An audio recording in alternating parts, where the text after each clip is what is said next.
আসসালামু আলাইকুম বন্ধুরা, আমি রাসেল আহমেদ তুর্কি ইস্তাম্বুল থেকে সকলকে স্বাগতম। আজকের ব্লগে থাকছে ব্লু মস্ক হাজিয়া সুফিয়া। আমি এখন যে স্থানটিতে দাঁড়িয়ে আছি তার নাম হলো ওবেলিস্ক। আর আমাদের এই ট্যুরের সকল ধরনের সহযোগী সংগঠন হিসেবে আছে রাসেল ট্রাভেলস।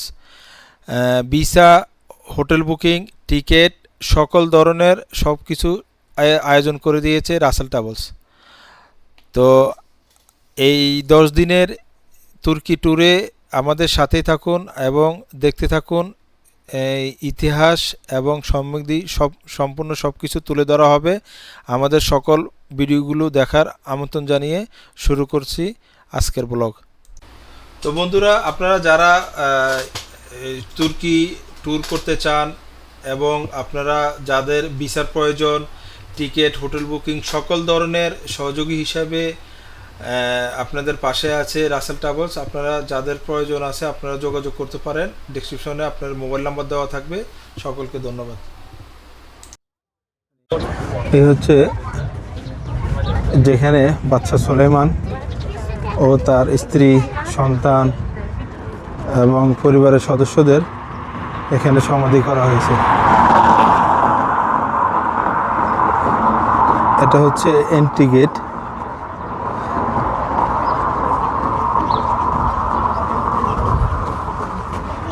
তো আজকে আমাদের প্রথম দিন ইস্তাম্বুল।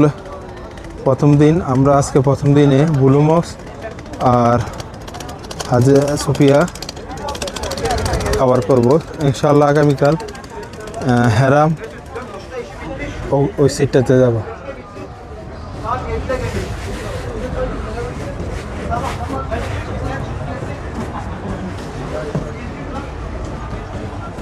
এই হচ্ছে বাইরের সাইডটা,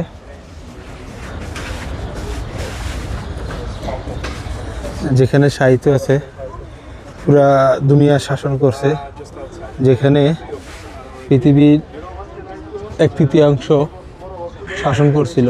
হুজুর সাল্লাল্লাহু সাল্লামের পর প্রথম বাদশা, যিনি আপনার পুরা মক্কা মদিনা থেকে শুরু করে পুরো পৃথিবী শাসন করছে এবং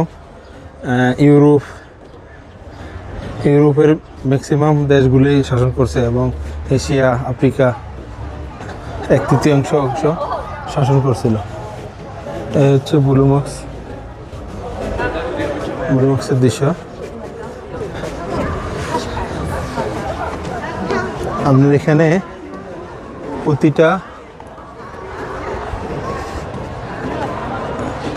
প্রতিটা দেওয়ালে আপনি পুরানো, যে আপনার 100, 200, 300 এরকম না, আপনার দীর্ঘ সময়, যেটা অটরম যারা শাসন করছিল তখন থেকেই আপনি, এটা হচ্ছে এখানে তাদের সাহিত্য করা আছে।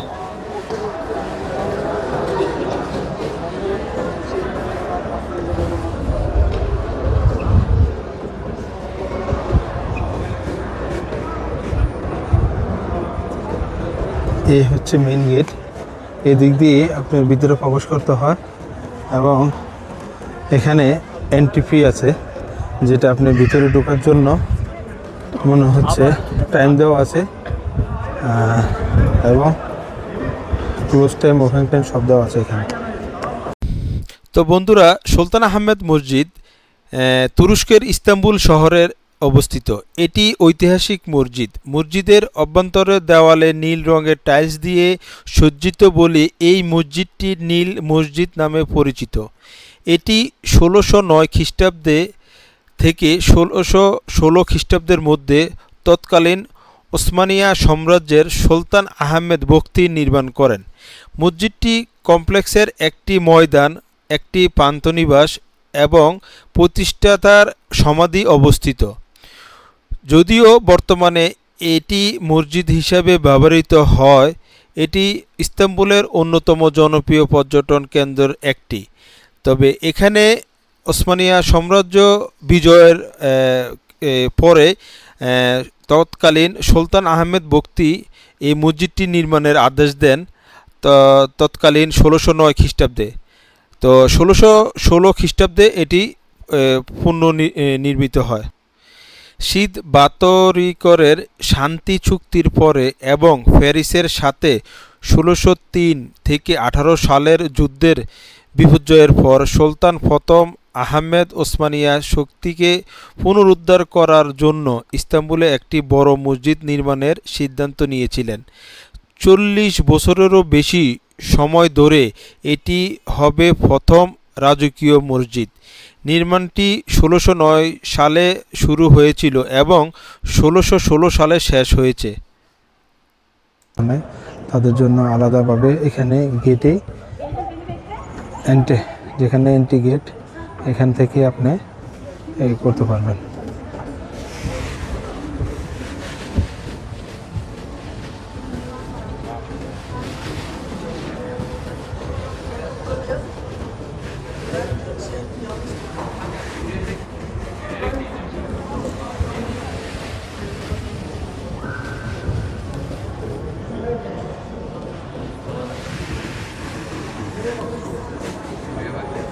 এখানে হাজার হাজার বছরের ঐতিহ্য। কোনো এক সময় এই মসজিদ হাজার হাজার বছর হয়ে গেছে।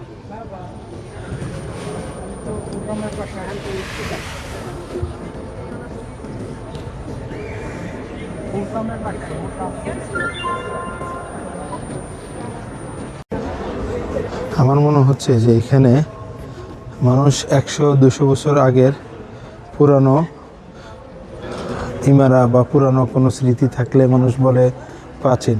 এখানে শত শত বছরের পুরানো আপনার স্মৃতি। তো বন্ধুরা, সুলতান আহমেদ মসজিদের কিছু ইনফরমেশন আপনাদের জানাতে চাচ্ছি। সেটা হচ্ছে জেলা সুলতান আহমেদ, প্রদেশ হচ্ছে ইস্তাম্বুল, অঞ্চল হচ্ছে মারমারা অঞ্চল, অবস্থান হচ্ছে ইস্তাম্বুল তুরস্ক, স্থাপিত হচ্ছে সেদেফার আহমেদ আয়া, ধরন হচ্ছে মসজিদ, সম্পন্ন হয়েছে 1616 খ্রিস্টাব্দে, মুসল্লি ধারণ ক্ষমতা হচ্ছে 10,000, দৈর্ঘ্য হচ্ছে 27 মিটার, প্রশস্ত হচ্ছে 64 মিটার, গম্বুজের উচ্চতা হচ্ছে 43 মিটার, মিনার হচ্ছে 6টি। তো এই হচ্ছে সুলতান আহমেদ মসজিদ। দিকে এই ভিতরে আপনারা দেখতে পাচ্ছেন এখন বদ্ধ। আমার মনে হচ্ছে যে বদ্ধ আছে, ব্যাড লাক। তো এবারও মনে হচ্ছে যে ভিতরে যাওয়া সম্ভব হবে না। এখানে লেখা আছে যে সুলতান আহমেদ হান্নানি। এখানে সবার প্রত্যেকটা মৃত ব্যক্তির এখানে নাম লেখা আছে। সুলতান আহমেদ হান্নানি সব কি কত সালে জন্ম, কত সালে মৃত্যু, সব কিছু লেখা আছে। নাম হ্যাঁ তুর্কিতে। আর এটা হচ্ছে ইংলিশে। এখানে এগুলো হচ্ছে কবর। এই যে ম্যাপ দেওয়া আছে, এখানে কার কোথায় কবর আছে, নাম্বার দেওয়া আছে, নাম দেওয়া আছে, সব কিছু দেওয়া আছে। সুলতান সুলেমান কত নম্বরের দোস্ত দেখতো?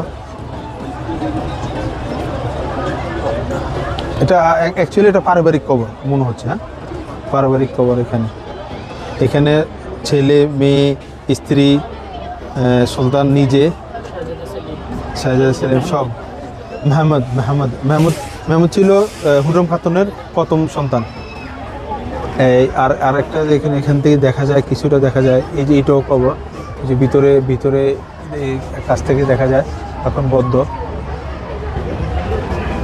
তো আপনারা দেখতে পাচ্ছেন এখানে সবাই এই মাঠের ভিতরে ইফতার নিয়ে বসে আছে, ইফতার করবে। তো এ হচ্ছে সুলতান সুলেমানদের পারিবারিক কবর। এটার পিছনে হচ্ছে ব্লু মক্স দেখতে পাচ্ছেন, ব্লু মক্স। আর এই হচ্ছে হাজিয়া সুফিয়া। এটা সামনের সাইড। এখানে আপনার এই ইফতারের জন্য সবাই বসে আছে, ইফতার করবে। আর হাজিয়া সুফিয়াটা হচ্ছে আপনার একসময় গির্জা ছিল, তারপর মসজিদ হয়েছে, তারপর আবার গির্জা হয়েছে, তারপর আবার মসজিদ হয়েছে। যে যখন মুসলিম যারা শাসন করছে তখনই তারা মসজিদ বানাইছে, যখন অন্য কোনো বিধর্মী শাসন করছে তখন তারা গির্জা বানাইছে। এ হলো ইতিহাস। আপনি যেখানে আসলে ইস্তাম্বুল বলেন, তুর্কি বলেন, এখানে আসলে ইতিহাস জর্জরিত। আপনি প্রত্যেকটা আপনার এই ইটে বা প্রত্যেকটা স্থানে তাদের স্মৃতি, যে অটোমান সাম্রাজ্য যে পুরো বিশ্ব শাসন করেছে, আপনারা এটা সবাই জানেন যে বাংলাদেশের এমন কোনো বাচ্চা থেকে বয়স্ক মানে সবাই জানে যে সিরিজটা যে দেখাইছে। এই হচ্ছে মেট্রো, এখান থেকে আপনার সব জায়গায় যাওয়া যায় মেট্রোতে। শেয়ার করো যে এই ইস্তাম্বুল বা তুর্কিতে আমাদের সাথে এসে আপনার কেমন লাগতেছে বা কেমন ফিল করতেছেন আপনি? এটা তো খুবই ভালো ভালো ভালো ভালো ভালো ভালো ভালো একটা ফিলিংস, একসাথে সবাই ঘুরতেছি। আসলে আমি ফার্স্ট টাইম আমি দাদা আসছিলাম, আমরা প্রথম আজারবাইজান গেছিলাম, তারপরে তুর্কিতে আসছি। তো যে কোনো কারণবশত আমি তুর্কিতে প্রথম একদিন ছিলাম, তো চলে গেছি। দাদা প্রায় 3 থেকে 4 দিন ছিল। তো আমি আবার সেকেন্ড টাইম আসছি, প্রায় 1 সপ্তাহ ছিলাম এই 2023 সালে। তো দাদা আবার এবারকার আমাদের সাথে একটা ট্রিপ করছে, গ্রুপ করছে, যে আমি, জিৎ ভাই, দাদা, রাজীব আমাদের সাথে আরও 2 থেকে 3 দিন পরে অ্যাড হবে। তো আলহামদুলিল্লাহ ভালোই লাগছে। আর বেশি ভালো লাগতেছে আসলে দাদার সাথে তো বিভিন্ন জায়গায় ঘুরছি, তো জিতের সাথে কোথাও ঘোরা হয়নি, এই ফার্স্ট টাইম। 2 শয়তান এখানে হয়েছে, সবাই দোয়া করবেন। তো বন্ধুরা, এই হচ্ছে হায়া সোফিয়া। তো এখানে থার্ড টাইম যাচ্ছি আমরা। আমি এর আগে 2 বার গেছি, এখানে ঘুরছি। তো আজকে জিতে নতুন প্রথম আসছে দেখে ওকে নিয়ে ঘুরতেছি। এই হচ্ছে হায়া সোফিয়া, এই এন্ট্রি গেট। এই হচ্ছে যে আমাদের জিৎ বাবু।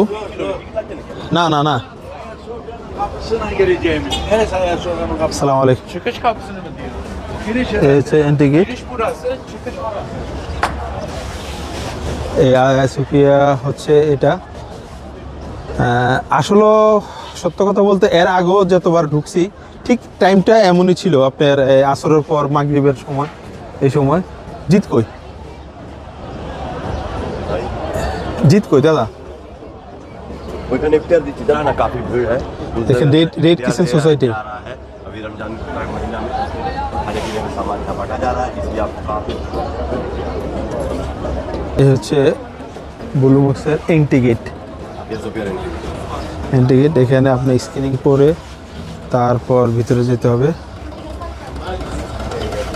তো এখানে আপনি হাজিয়া সোফিয়া ঢোকার সময় সব কিছু স্ক্রিনিং করে ভালো মতো আপনি ঢুকতে হবে। আর একটা জিনিস হচ্ছে, যারা জানেন না তাদের জন্য বলতে চাই, যে যারা ইউরোপ আমেরিকা থেকে বিভিন্ন ইউরোপ থেকে ভিজিটে তুর্কি আসে এবং হাজিয়া সোফিয়া, ব্লু মক্স, বিভিন্ন মসজিদ এখানে ভিজিট করে, তাদের জন্য আপনার মাথার বাধ্যতামূলক এই যে মাথায় কাপড় বাঁধা এবং রুমাল বাঁধা, যেটা আমাদের মুসলিমদের জন্য এটা খুবই গুরুত্বপূর্ণ। যেহেতু এটা একটা মসজিদ, নামাজ পড়ার জায়গা, তো এখানে তাদের ড্রেসআপের ব্যাপারটা বাধ্যতামূলক, মাথায় কাপড় বাঁধতে হয়। এ হলো এন্ট্রি গেট। এই যে এদিক দিয়ে হয়ে এই যে যাওয়ার গেট এটা। এখানে বিভিন্ন স্মৃতি আপনার লাগানো আছে। সুলতান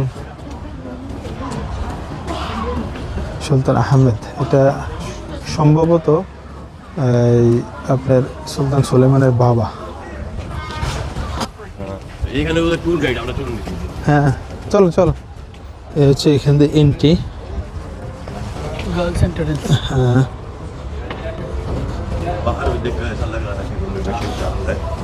তো আপনি প্রতিটা ওয়াল দেখলে বুঝতে পারবেন যে কত বছর আগের এই নির্মাণ করা হয়েছে। যে এখানে এই যে মনোগ্রামটা দেখছেন, এটা হচ্ছে অটোমান সাম্রাজ্যের যে লোগো বা মনোগ্রাম, সেটা। এই হচ্ছে আপনার হাজিয়া সোফিয়া, যে আলহামদুলিল্লাহ কত পুরানো। এবং এই জিনিসটা পানি এর আগে আসার পরও পাইছিলাম। দাদা বাইরে জুতো বাইরে খুলতে বলছে। हाँ ओके। এ হচ্ছে হাজিয়া সোফিয়া। এখানে এর আগে 2-3 বার আসছি, আলহামদুলিল্লাহ নামাজ পড়ছি। তো এখানে আপনার এক সময় আপনার এখানে গির্জা ছিল, এরপরে আবার মসজিদ করা হয়েছে, এরপরে আপনার আবার মসজিদ করা হয়েছে। এখানে দেখেন কালেমা এবং বিভিন্ন কোরআনের আয়াত দিয়ে খুব সাজানো হয়েছে। প্রত্যেকটা ওয়াল দেখলে বোঝা যায় যে কত পুরানো, শত শত বছরের পুরানো এই মসজিদ। আমার ইসলামের আমরা হুজুর সাল্লাল্লাহু আলাইহি সাল্লামের মৃত্যু মানে দুনিয়া থেকে চলে যাওয়ার পর আমার মনে হচ্ছে যে মক্কা মদিনার পর সবচেয়ে সুন্দর স্থান এবং ভালো আপনার ভাবে তৈরি করার মতো এইটাই ছিল। তো এই হাজিয়া সুফিয়া আপনার নির্মাণ হয়েছিল আজ থেকে শত শত বছর আগে, যখন অটোরাম সাম্রাজ্য যখন আপনার পুরো পৃথিবী শাসন করছিল। সুলতান সুলেমানের বাবা ছিল, তারপরে সুলতান সুলেমান হয়েছে, তারপর তার ওনার ছেলেরা, এইভাবে করে আপনি শত শত বছর তারা এই পুরা পৃথিবী শাসন করছিল। দেখেন কত সুন্দর করে কালিমা, অসাধারণ প্রত্যেকটা জিনিস এত সুন্দর, আসলে ভিডিওর মাধ্যমে কিছুই বোঝা যায় না। তো চেষ্টা করতেছি আপনাদের মাঝে এগুলো যারা আসতে পারেন না, আসার জন্য চেষ্টা করে, অনেকে ভিসা পায় না, আসতে পারে না। সবারই আসতে মন চায়, তুর্কি ভিজিট করতে মন চায়, কিন্তু হয়তো ভিসার সমস্যার কারণে আসতে পারে না বেশিরভাগ। তো সেই ভাইদের জন্য এই ভিডিও। তো ইনশাল্লাহ আমরা ইস্তাম্বুলে 9 দিন থাকবো। 9 দিনে ইনশাল্লাহ মনে হচ্ছে যে মিনিমাম 10 থেকে 12টা সিরিজ হবে। তো সবগুলো সিরিজ আমাদের সাথে থাকুন, দেখুন ইনশাল্লাহ ইসলামের ইতিহাস, ইস্তাম্বুল, এরপরে আপনার পুরা তুর্কি জুড়ে আমাদের সিরিজ থাকবে। আপনাদের মাঝে তুলে ধরবো সৌন্দর্য, বিভিন্ন সৌন্দর্য স্থান। আরেকটা তো বন্ধুরা, আয়া সোফিয়া মধ্যযুগের রোমান সাম্রাজ্য ও উসমানিয়া সাম্রাজ্যের সাবেক রাজধানী, বর্তমানে ইস্তাম্বুল প্রাণকেন্দ্র অবস্থিত। এটি ধর্মীয় স্থাপনা যা বর্তমানে মসজিদ হিসেবে পরিচিত। সুলতান ফাতেহা সুলতান মোহাম্মদ বিজয়ের পর স্থাপনাটি মসজিদে রূপান্তরিত করেন। 2020 সালের জুলাইয়ের দিকে কাউন্সিল অফ স্টেট 1934 সালে মন্ত্রিসভা জাদুঘর স্থাপনের সিদ্ধান্ত বাতিল করে তুরস্কের রাষ্ট্রপতি একটি আদেশের পরে আয়া সোফিয়াকে পুনরায় একটি মসজিদ হিসেবে পুনর্নির্মাণের আদেশ দেয়। বন্ধুরা, এরপর এই স্থাপনাটি 1935 সালে আধুনিক তুরস্কের রাষ্ট্রপতি ও স্বাধীন তুরস্কের প্রথম রাষ্ট্রপতি মুস্তাফা কামাল আতাতুর্ক জাদুঘরে রূপান্তরিত করেন। 2020 সালে আদালতের রায়ের পর এটি পুনরায় মসজিদে রূপান্তরিত করা হয়। এই স্থাপনাটি দৈর্ঘ্য 82 মিটার, প্রশস্ত 73 মিটার, উচ্চতা 55 মিটার। শুরুর তারিখ 1300। আপনার কাছে একটা প্রশ্ন, তো আমরা যে ফার্স্ট টাইম আসছি, তো তখন এত ভালো লাগেনি, তো এইবার যে আমরা যে ঘুরতেছি বা সময় কাটাতেছি অনেক ভালো ফিল করতেছি, ভালো লাগতেছে। তো কিরকম আপনার কাছে কেমন লাগতেছে? না, এখানে যখনই আসুন না কেন আপনার ভালোই লাগবে। হতে পারে আমাদের পার্সোনাল এমনি কিছু কারণে ভালো না লাগতে পারে, কিন্তু এই যে 537 AD-তে তৈরি এই একটা বিল্ডিং, এটা ইমারত, যেটা একটা মসজিদ, একটা হোলি প্লেস, এটা নিশ্চয়ই খুব ভালো। প্রথমে যেমনি আপনি নিশ্চয়ই বলেছেন, প্রথমে এটা চার্চ ছিল, তারপর মস্ক হয়েছে, তারপরে কিছু 4-5 বছর আগে এটাকে আবার মসজিদ বানানো হয়েছে দ্বিতীয়বার। ওকে, থ্যাংক ইউ। ইফতার দিচ্ছে আপনার হাজিয়া সুফিয়ার সামনে, আজান হয়ে গেছে, এখনো অনেক ভিড়।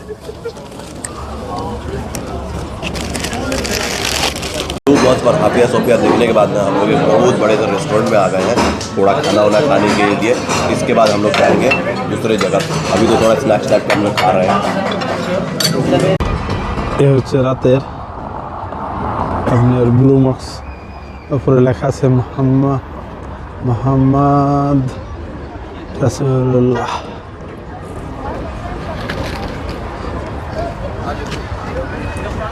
একটু আগে, কিছুক্ষণ আগে দেখছিলেন যে দিনের ইফতারের আগে দেখছিলেন যে দিনের বেলা আর এই রাতের সিনারি এগুলো দেখুন।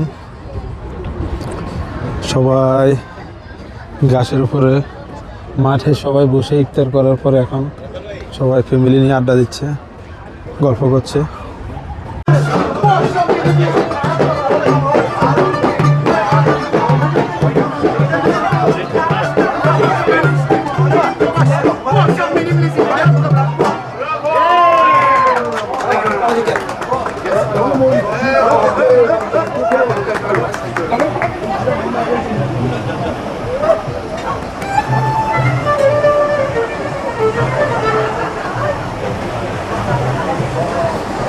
এদিকে এদিকে যাস কই?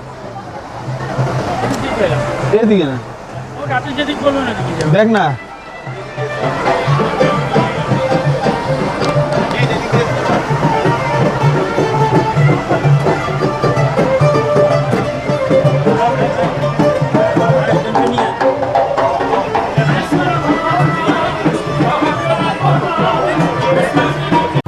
তো আমরা প্রথম দিনের ট্যুর শেষ করে এখন হোটেলে ফিরে আসলাম।